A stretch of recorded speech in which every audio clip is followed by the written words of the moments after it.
Bien le bonjour and welcome to this last part of this series explaining a lot of different game-related features in the Final Fantasy games I'm covering in my project. Allons-y! For real! This game and its sequels reintroduced the ATB system and the pre-rendered arenas, but without random encounters. As a throwback to the garment grids and dress spheres of FF102, this episode condensed these in a system of rows and paradigms. There were 6 rows regrouping lots of abilities, spells and passive effects, echoing different classes from past FF games. Each of the 6 characters started with a 1 to 3 rows and progressively unlocked those missing through the main story. Outside of battle, you could create and change paradigms how you wanted for a total of 6. The paradigms associated one row to a character, then you could shift between them, which was heavily recommended according to the situations. For example, when HP were low, you should use a defensive paradigm to replenish yourself before shifting to an offensive one. You only controlled one character in battle chosen as a leader, either by the story or yourself, while the allies were controlled by the AI. But if the leader was knocked out, it was kinda game over. The game then asked you if you wanted to retry the fight or to go back to the title screen. The former made you reappear a bit before you started the encounter. That choice would be reused in the 2 other FF13 games. The ATB gauge here had another feature, resources for abilities, and you could cast many of them in a row depending on their cost. Additionally, you didn't have to wait until it was fully charged, and you could even interrupt a series of abilities. Because of the rather fast-paced encounters, you could let the game choose a string of abilities by selecting the auto something option, which will then decide what's best according especially to the current situation, but within the active roles limitations. This automatized system was only reused in 13.2 and contributed to FF13's reputation about winning the game by only mashing the confirm button.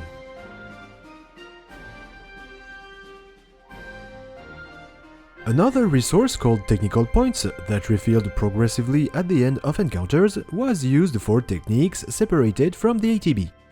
Those techniques had diverse effects and all characters could unlock them through their Crystallia at different tiers, save for summoning and Libra. The fights also focused on the chain gauge separated for each enemies. There were different ways for filling it. The goal was to trigger a stagger status, which would make the opponent weaker to damages and often helpless until it died or the gauge was depleted. Rinse and repeat until complete victory. Talking about victory, this trilogy added a new gimmick at the end of encounters called Battle Results, rating your performance with a score ranging from 0 to 5 stars. In Lightning Returns though, it only served as a way to gloat on the internet, or in my case, feeling depressed compared to the other players. The more stars you got, the more technical points you would regenerate, and the more likely you were to loot rare items. However, in the 13th only, the less stars you got, the higher the chances were for you to loot some special items giving a boost for the next fights, thus getting a better rank. The way the scores were calculated is somewhat complicated and different from one game to another, so let's just say that the faster you beat the enemies, the more stars you get, with a bonus if you manage to start with a preemptive strike. Lastly, the character's progression was called a Crystarium and was a lot similar to the sphere grids, with Christogen points won at the end of battles instead of EXP. However, you couldn't change the crystals, contrary to the spheres. In the whole FF13's compilation, the stats were reduced to only HP, Strength and Magic. Each character had one Crystarium for each role. Stats upgrades were shared across Crystallia, but not the abilities, though characters couldn't learn all of them, favoring their starting roles. I'll talk more about the characters and the roles another day. Feature-wise, this game wasn't so different from the previous one. The encounters almost went back to being random, meaning that monsters could appear near you when you were strolling around. You could either avoid the fight by going far enough away, or start the battle by coming into contact with the enemy. And if you manage to start the battle with an attack, you will get some preemptive attack bonuses. It kept the Crystarium system while horribly dumbing it down, but there were no story-related restrictions anymore. Furthermore, they kept the paradigms while improving them a bit thanks to 3 targeting choices. normal behavior, focused on the leader's target, or favoring the AoEs. The techniques were missing though. There were only 2 permanent characters, each starting with the same 3 roles. The 3 missing ones were unlocked at some tiers of the Crystallia, but we could tame monsters that would serve as the 3rd party member, although they all had only 1 role assigned. When you killed a monster, you had a chance to see a crystal appear, meaning that you would obtain a copy of the monster at the end of the fight. So Paradigms actually swapped the monster itself with another one with a more fitting role. Of course, you had a limit of 3 active monsters of your choice in the Paradigm Pack submenu. Those allies had their own Crystallia that used some specific items you could loot or buy, as opposed to the Crystalgen points of Sarah and Noel. Additionally, you could fuse monsters with one another to unlock abilities that they weren't normally able to unlock through their Crystallia. And finally, you could swap the leader how you wanted while in battle this time, but only between the 2 main protagonists. This sequel only had Lightning as a playable character, and the story unfolded over the span of a limited number of in-game days that could be increased thanks to a resource called Iradia, obtained through the main and most side quests. When exploring the world, our heroine was rather quick and nimble.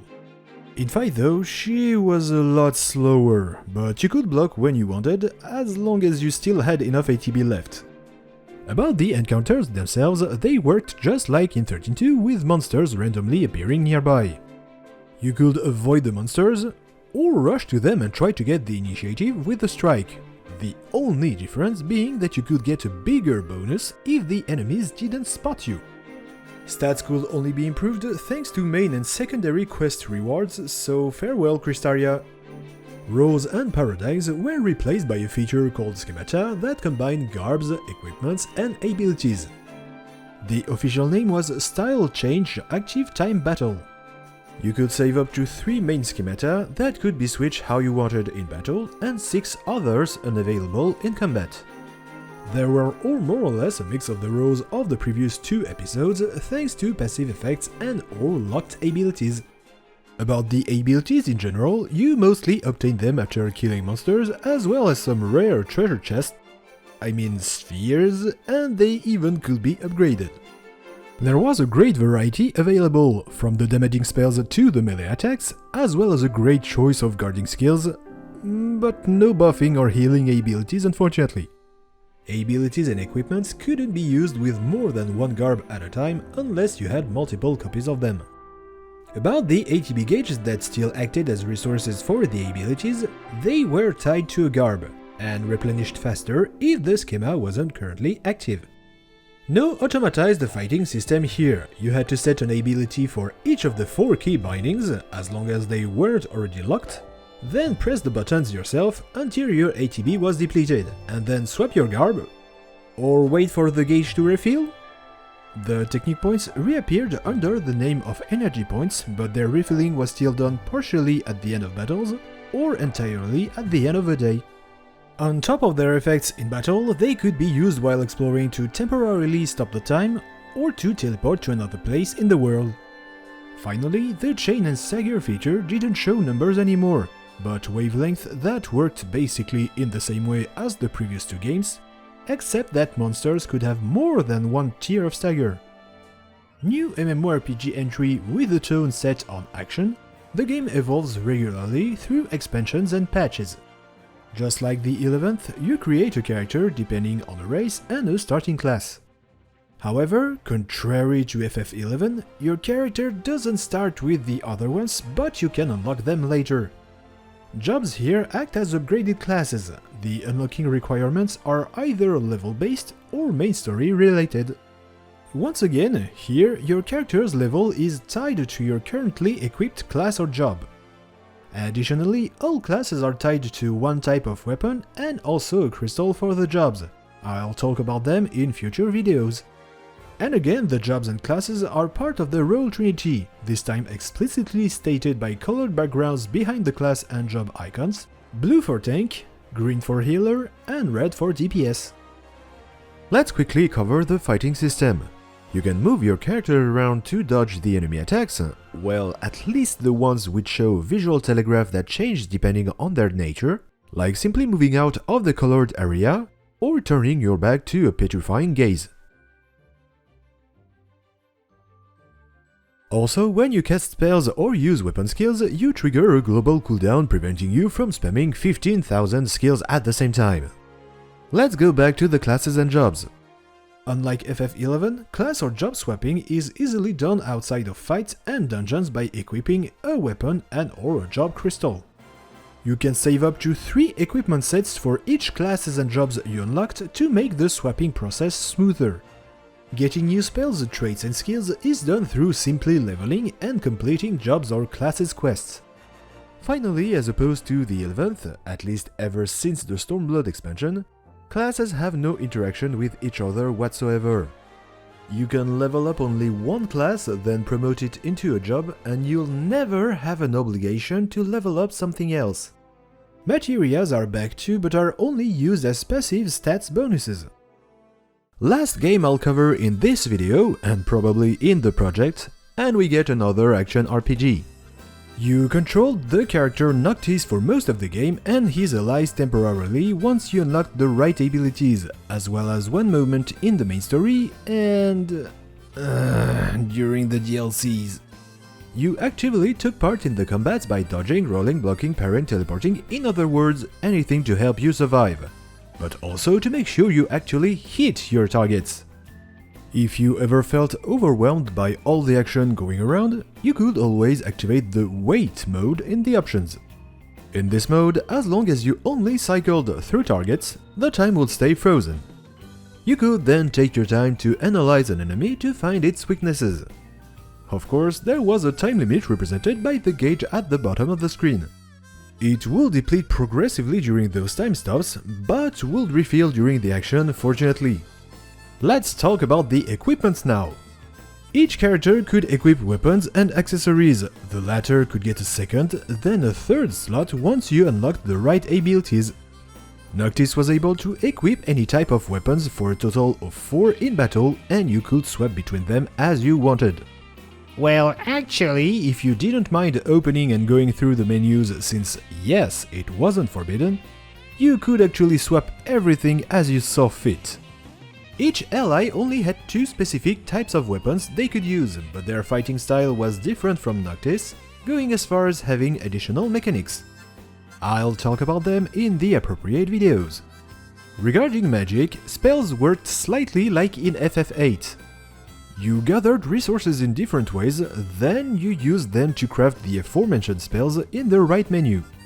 Results varied wildly depending on the resources used, especially if you added consumable items in the process or not. Only AoEs could be created and they could hurt both friends and foes, unless you equipped that accessory. You had to equip the spells in the weapon slots before using them, without any character restriction, but allies controlled by the AI almost never used them. Although Noctis had magic points, they weren't used for spells, but instead for his teleporting ability as well as when you dodged or blocked the attacks. Let's finish by talking about the progression system. At a first glance, it relied again on experience points and leveling up, but with a small twist to it, you needed to assimilate them. What does it mean? Simply put, as long as you didn't sleep in a hotel or on a camping site, the XP points would keep piling up and you wouldn't level up. Kind of an odd choice you might think, but depending on the hotel, you could receive a bonus and assimilate a lot more. Sadly, there was no bonus for camping out, but you could start the next day with temporary boosts thanks to Ignis' cuisine. Earlier, I briefly mentioned the abilities and ascension menu. Well, those would grant you new skills, bonuses in wait mode, passively increase your stats, improve the spellcrafting, etc. In order to unlock them, you needed ability points mostly obtained by leveling up or succeeding in the tasks randomly given to you by your allies in battle, and a bunch of other less rewarding methods. Good news, everyone! You finally reached the end of that series of videos. Congratulations! Prenez soin de vous et amusez-vous bien.